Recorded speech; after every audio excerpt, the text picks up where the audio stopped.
We've also opened a dialogue with our partners in the APEC cooperative with the goal of invigorating the services trade throughout Asia. As you know, we have a new cabinet in Japan. I had an opportunity to talk to our new colleague there, and they will be hosting the APEC Summit next year. More importantly, we'll have an opportunity to host the APEC Summit in 2011. We believe this provides a wonderful framework for us to have a much more thoughtful and invigorating discussion about how we can improve the services trade throughout the APEC region.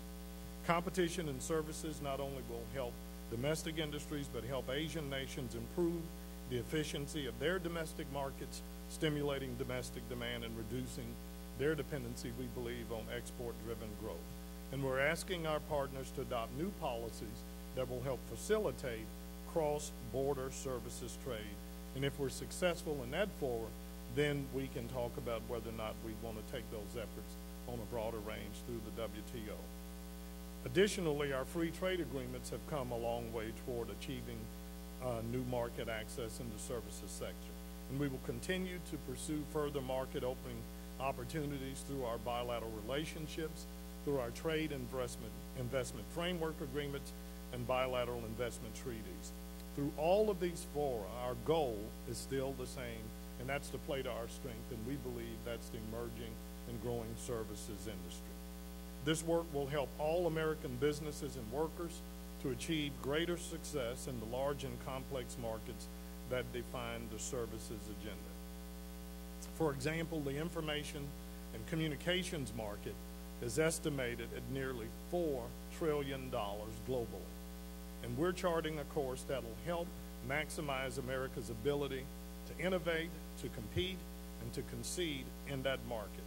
And in this arena, we need to keep pressing on the traditional goal of ensuring greater market access and non-discriminatory treatment, but we'll also look at new challenges that impede such services.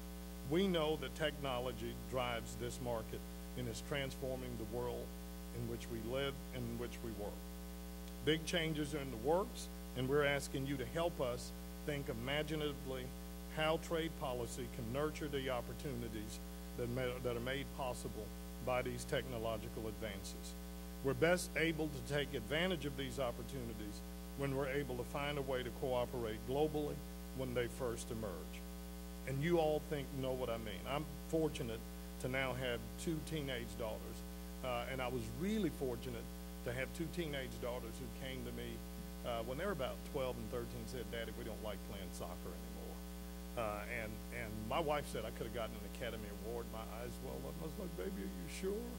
You know, I don't have to go to all those games anymore." But not only did they not play, but my daughters, unfortunately, happened to play on probably two of the least competitive soccer teams ever. But, you know, as a parent, all of us understand that joy. You go to your first soccer game, and you're all excited. They get their uniforms, and then they get out there, and it's just a blob, as best as I can tell. You know, no matter what you do to coach them, to spread out and move around, the ball comes here, and then all these kids just converge, you know, and only an act of God somehow can the ball come out of there and go anywhere. But we also know the joy once they practice a little bit and begin to understand spacing and passing and teamwork. And they understand the only way you can advance the ball is that you've got to work as a team. You've got to work together. I don't mean to make light of it, but I think that's the same approach that we have to take in the service industry. The great thing about your industry is you all know you represent the future of the American economy. The challenge of your industry, it's about as broadly diverse as you could imagine. And right now, there's really not one common thread that links law firms and insurance firms to FedEx and so many others. And so one of our challenges is to find a way to find that teamwork so we can advance the overall agenda of having a much more robust market opening economy for the United States built around the services trade. So that means we have to work together. We have to have a common theme. We need to collaborate. And it's an event like today that I think can help us get there. But I want you to know that we at USTR very much need and welcome your input. We don't believe we have all the answers. I have the wonderful privilege of serving this president and this Congress and our country at a time that I get to be the principal advocate and face for globalization, for liberalization, for trade.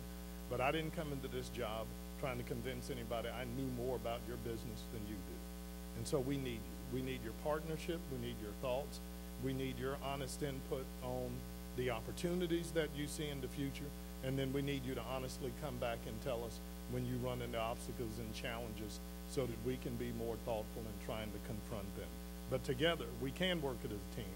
We can create new markets that will allow you to continue to expand your businesses and create those jobs and help grow the American economy. Working together, we can do great things, make our policy stronger, and much more reflective of the future of America's economy represented by the industries here today. Thank you so much for all that you've done, and thank you for all that you'll continue to do.